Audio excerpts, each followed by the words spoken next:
बहुत छोटी सी बात में कहने की, उसमें फिर से एक सूत्र दे रहे हैं और बहुत गहरा सूत्र दे रहे हैं। कहते हैं, हे देवी, जो कुछ भी तुम्हें ये दिखाई पड़ता है ये अनंत ध्वनियों का जगत है। ये जो जगत है ये अनंत ध्वनियों का जगत है और इन ध्वनियों के शब्द से परे, इन अनंत ध्वनियों के शब्द से परे निशब्द में प्रवेश करो। और अपनी बात पूरी कर देते हैं और बात समझ में नहीं आती, क्योंकि बड़ी छोटी सी जो सूत्र की बात थी वो उन्होंने कह दी। उसने सारे जगत का सार पूछा और भगवान शिव ने सारे जगत का सार बता दिया कि अनंत ध्वनियां हैं। आप मुझसे बातचीत करते हो, एक ध्वनि निकलती है। आप कुछ भी आवाज करते हो, पक्षी बोलते हैं, वो भी एक ध्वनि है। तो भगवान शिव ने कहा अनंत ध्वनियों का जगत है। इन अनंत ध्वनियों के जगत से परे, शब्दों से परे निशब्द में प्रवेश करो देवी, और तुम सत्य को पालोगी। अब इसको हम थोड़ा सा खोलते हैं तो हमें समझ आएगी बात कि क्या है। असल में जब हम जो शब्द बोलते हैं, शब्दों के बोलने से पहले उसकी बहुत सूक्ष्म तरंगें हमारे भीतर उत्पन्न होती हैं, जहां पर शब्द नहीं भी है। कोई भी बात अगर आपको शब्दों के माध्यम से कहनी है तो सबसे पहले आपके भीतर एक भावना प्रकट होती है, कुछ भाव आया आपके दिल में, फिर आप उस पर एक विचार करते हो, अच्छे बुरे का विचार करते हो, कहने के ढंग का विचार करते हो। फिर वो विचार की सूक्ष्म तरंगें ध्वनि रूप में ही, वेव्स जिसको हम बोलते हैं, उसमें वो बाहर चलती है, विचारों की तरंगें। जब आप आश्वस्त हो जाते हो कि हाँ दिस इज राइट, उसके बाद वो शब्द बनते हैं। फिर वो शब्द बाहर आते हैं, आप उसे मैनिफेस्ट करते हैं, उसको आप किसी को भी कहते हैं अपने ढंग से। तो ये जो सूक्ष्म जगत है ध्वनियों का, ये भावनाओं का, विचारों का, शब्दों का, इससे भी परे भगवान शिव कहने की बात कर रहे हैं। जब भावनाओं की सूक्ष्म तरंगे भी नहीं होती, जब विचारों की तरंगे भी नहीं होती, और शब्द जो आप मुंह से बोलते हो ये भी नहीं होता, सब कुछ मौन होता है, तब एक जो ध्वनि है वो निशब्द की ध्वनि, उसकी ओर भगवान शिव इशारा कर रहे हैं। हमारे संतों ने इसे दूसरे ढंग से कहने की कोशिश की है। मैं वो पक्ष भी थोड़ा उजागर कर दूं तो बात समझ में आएगी। संत कहते हैं कि 4 प्रकार की वाणियां होती हैं। वो 4 प्रकार की जो वाणियां हैं उनके नाम है बैखरी, मध्यमा, पश्यंती और परा। ये 4 प्रकार की वाणी गहरी से गहरी वाणियों में है। ये जो बैखरी है, जो बैखरी वाणी है, उसे हम बोलकर प्रकट करते हैं, कोई भी शब्द जो भी उसके माध्यम से हम कहना चाहते हैं। मध्यमा, अभी हमारे भीतर एक विचार है जिसकी मैंने बात की, वो विचार चल रहा है हमारे भीतर, तो वो मध्यमा वाणी में आता है। जो विचार है वो भी वाणी ही है, ऐसा समझें कि अभी अभी व्यक्त नहीं है। आपका जो विचार है वो व्यक्त नहीं है। वो जो वाणी है आपकी, जो बोल के आप बताते हैं, वो व्यक्त विचार है। आपने व्यक्त कर दिया अपने विचार को, वाणी बन गई, तो उसको मध्यमा कहते हैं वो। और तीसरी कहते हैं पश्यंती, फीलिंग्स, जिसको हम कहते हैं ये फीलिंग्स का जगत है, हार्ट टू हार्ट, जहां पर हम बात भी नहीं करें, किसी से हमारी इतनी अटैचमेंट होती है, इतनी इंटीमेसी होती है कि हम कुछ भी नहीं बोलते, लेकिन हार्ट टू हार्ट हमारी बात होती है, उसको कहते हैं पश्यंती। और कहते हैं इसके आगे जो वाणी है उसका नाम है परा, परावाणी। वो जो परावाणी है उसको संत कहते रहे हैं वो परमात्मा की वाणी है। वो जो परा है वो परमात्मा की वाणी है। अब परमात्मा की वाणी यानी क्या? कह तो दिया शिव ने सारी ध्वनियों के परे, हे देवी निशब्द में प्रवेश करो। मैंने कहा था ना सुबह, द सीक्रेट, संतों की कितनी कृपा है कि वो हर चीज को खोलकर बीज रूप से, कुछ इस रूप में कहते हैं कि वो खुलकर बिल्कुल सामने आ जाता है। तो उन्होंने कहा कि निशब्द में जो प्रवेश करो, वो जो ध्वनियां हैं उनके जगत से पार, उसके लिए वो कहते हैं एक ध्वनि है निशब्द की ध्वनि, जिसे परमात्मा की वाणी कहते हैं, परावाणी कहते हैं। परावाणी में क्या होता है? ना तो विचार है, ना बोल है, ना भावनाएं हैं, कुछ भी नहीं है, एक परम मौन की स्थिति है। उस परम मौन की स्थिति में एक वाणी है जो परमात्मा की वाणी है, वो इस जगत का रहस्य है, जिसके लिए शिव कह रहे हैं उसको सुनने की बात कर रहे हैं कि सभी ध्वनियों से परे उस निशब्द में प्रवेश करो। तो प्यारे मित्रों, कहने को तो हम कुछ भी कह सकते हैं, लेकिन इसकी, इस चीज की इतनी महिमा है कि इस, उन्होंने भी तो ये शिव का भैरव तंत्र का, विज्ञान भैरव तंत्र का ये सूत्र पढ़ा होगा, पुराने योगी रहे हैं, उन्होंने भी पढ़ा होगा। जब उन्होंने इसे पढ़ा तो इसके लिए उन्होंने कहा सभी ध्वनियों के पार एक निशब्द का जगत है। उन्होंने मौन व्रत ले लिया, 40 साल तक बोले ही नहीं, सिर्फ उस निशब्द में किसी तरह से वो मुझे मिल जाए। 40 साल तक वो उसको खोजते रहे। अंडरस्टैंडिंग बड़ी मुश्किल से होती है कि यही है वह, कौन बताएगा?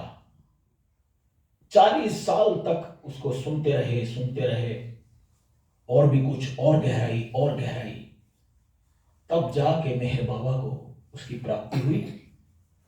और मेहर बाबा सिद्ध हुए, और ऐसे सिद्ध हुए, आपको बता दूं, कहीं पर भी वो जाते थे, उनको जो इंट्यूशन होती थी वो मना कर देते थे कि नहीं। एक बार उन्हें प्लेन में कहीं ले जाया जा रहा था, तो जब वो बोर्डिंग पास क्रॉस करके जब जा रहे थे तो वापस लौट पड़े। लोगों ने कहा क्या हुआ बाबा?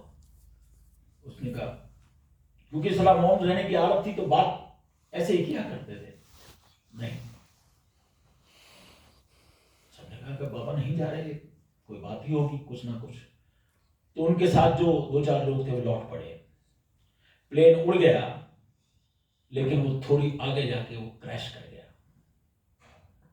और सबने बाबा के पैर पकड़े और कहा आपको पहले मालूम था? बोले छोड़ो, मुझे क्या मालूम था क्या नहीं, लेकिन कोई संदेश। ये मैं बात क्यों बता रहा हूं आपको?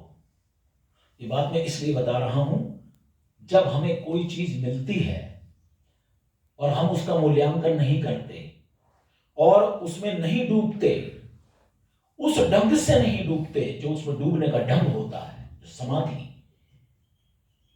तो वो भी आपको, वो परम सत्ता आपको उस ढंग से स्वीकार नहीं करती। कृष्ण एक बार एक खेमे में से निकल रहे हैं। लोगों ने पूछा कि यहां अकेले खेमे में आप क्या कर रहे थे? उन्होंने कहा मैं ध्यान कर रहा था। लोगों ने कहा आप और ध्यान कर रहे थे? भगवान श्री कृष्ण। उन्होंने कहा हाँ मैं ध्यान कर रहा था। उन्होंने कहा किसका? उन्होंने कहा मेरे अर्जुन का ध्यान कर रहा था, क्योंकि वो मेरा ध्यान कर रहा है। अब ये बात लोग पढ़ लेते हैं, लेकिन इसे उस चीज से नहीं जोड़ते हैं। जब आप परमात्मा का ध्यान करते हैं तो परमात्मा आपका ध्यान करता है। जब आप उसका ध्यान नहीं करते हो, वो भी आपका ध्यान नहीं करता है। अब तुम सोचो, परमात्मा अगर तुम्हारा ध्यान करे तो तुम्हारी जिंदगी में क्या घटना घटेगी? सोचो। हम तो कहते हैं ना, तेरी एक नजर का सवाल है, तेरी एक नजर का सवाल है, मेरी जिंदगी का सवाल है। तेरी एक नजर की बात है। जो लोगों ने मेहनत की है, जब हम उन संतों की वाणी को पढ़ते हैं और सुनते हैं तो यकीन नहीं आता। और वो यकीन इसलिए नहीं आता कि भगवान शिव ने जिसे इतनी मेहनत करके, इतनी तपस्या करके पहाड़ों में बैठकर नग्न बदन कैलाश पर सब अपने शरीर से, मन से, भावनाओं से परे बैठकर जिस चीज को पाया, और अगर हमने उसको पा भी लिया, सपोज किसी ने हमें बताया, तो हमें उस चीज की उतनी वैल्यू का पता नहीं होता।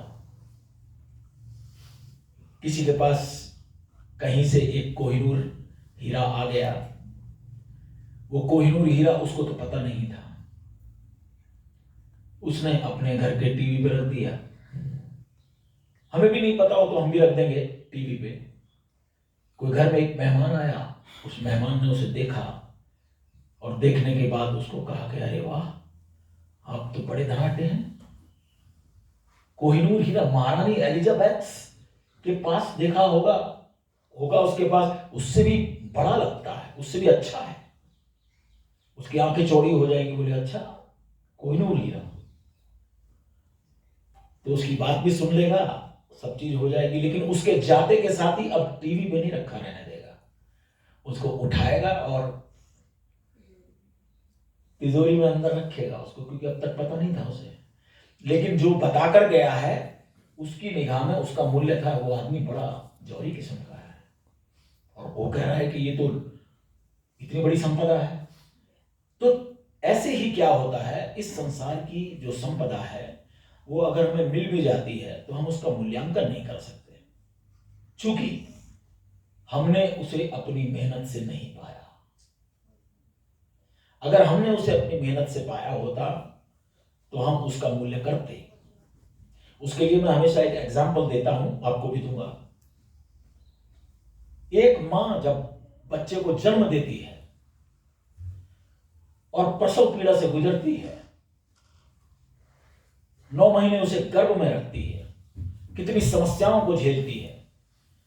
जब वो बालक पैदा होता है तो उसकी अपने बच्चे के प्रति निगाह कैसी होती है, सोचो। और एक बच्चा हम अनाथालय से लेके आते हैं, उसका नामकरण भी कर देते हैं, मन में भावना भी पैदा होती है, ये मेरा बच्चा हो गया आज से, अब तक तो था ये, लेकिन आज ये मेरा हो गया। लेकिन मैं आपसे कहूंगा कि जिसने अपने बच्चे को जन्म दिया है स्वयं से, और ये जो मां जो लेके आई है, दोनों के पास बच्चा है, क्या दोनों एक जैसे हैं? जमीन और आसमान का फर्क होता है। आज जब आपको वो दीक्षा मिलेगी, आपको वो रहस्य पता लगेगा जिसके लिए भगवान शिव पार्वती को कह रहे हैं, तो आपको मिल तो जाएगा, और बहुत लोगों को मिला भी हुआ है, मैं जानता हूं। लेकिन मैं हमेशा एक ही बात सोचता हूं कि काश ये अपनी मेहनत से और उतनी तपस्या करके अगर पाया होता। एक शायर ने खूब सुंदर एक शेर कहा है, क्यों कर न लिपट के सोऊं तुझसे मैं ए कब्र, क्यों कर न लिपट के सोऊं तुझसे मैं ए कब्र, जिंदगी दे के मैंने पाया है तुझे। पहले मैं मरा हूं और आज कब्र में मुझे दफनाया गया, क्यों कर न लिपट के सोऊं तुझसे मैं ए कब्र, जिंदगी दे के मैंने पाया है तुझे। जिन लोगों ने अपनी जिंदगी दांव पे लगाई थी उसके लिए, उनके लिए उसका मूल्य था। आज आपको जब ये दिया जाता है तो आप इसका मूल्यांकन नहीं कर सकते, नहीं कर सकते, नहीं कर सकते। और मैं चाहता हूं कि आप इसका मूल्यांकन करें, सच में करें, जितना वो है उतना करें, हालांकि आप कर नहीं सकते। एक बाबा हुए मेहर बाबा, देवराहा बाबा के गुरु हैं मेहर बाबा। तुम्हारी तरफ मुखातिब तो हो जाए, बस देख तो ले नजर भर के। ये सारा अस्तित्व तुम्हारे लिए क्या हो जाता है सोचो। प्रधानमंत्री, समझो प्रधानमंत्री तुम्हारी तरफ मुखातिब है, तो अब तो सारी शक्तियां जितनी भी हैं वो तुम्हारी तरफ के किसको देख रहे हैं। जब तुम ध्यान करते हो तो यही घटना घटती है।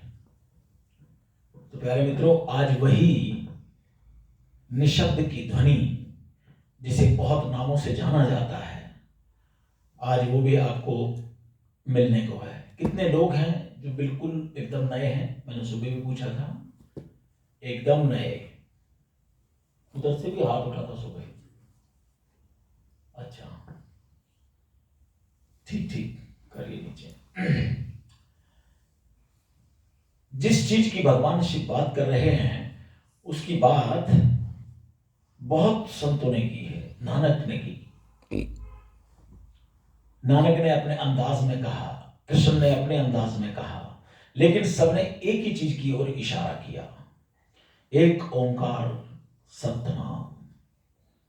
इस संसार का एक ही सत्य है, इस अस्तित्व का एक ही सत्य है, जिसे नानक ओंकार कहते हैं, बुद्ध जिसे शून्य कहते हैं, महावीर उसे आत्मा कहते हैं। नाम कितने भी अलग अलग हों, लेकिन भगवान शिव देसी भाषा वाले, उन्होंने सीधा बोला, सब ध्वनियों के पार एक निशब्द की ध्वनि, उसमें प्रवेश करो हे देवी, उसमें प्रवेश करो, तुम सारे सत्य को जान लोगी। ये उसी ध्वनि की बात कर रहे हैं, उसी ओंकार की ध्वनि की बात कर रहे हैं, जो सारे अस्तित्व में एक गूंज के रूप में गूंजती है और सबको उसने बांध रखा है। सबको ऐसे बांध रखा है कि समझो कि अगर वो छोड़ दे तो सब बिखर जाए। ये चांद तारे दरिया समंदर सब बिखर जाए, टूट के बिखर जाए, ऐसे बांध रखा है उसने। हमें दिखता नहीं है, लेकिन सच्चाई यही है। हमें दिखता नहीं है, लेकिन हमारी सच्चाई यही है। चलिए, अभी तो मुझे इतना ही कहना था। अभी हम ओशो की वाणी सुनेंगे, फिर उसके बाद कुछ और होगा तो मैं बात करूंगा।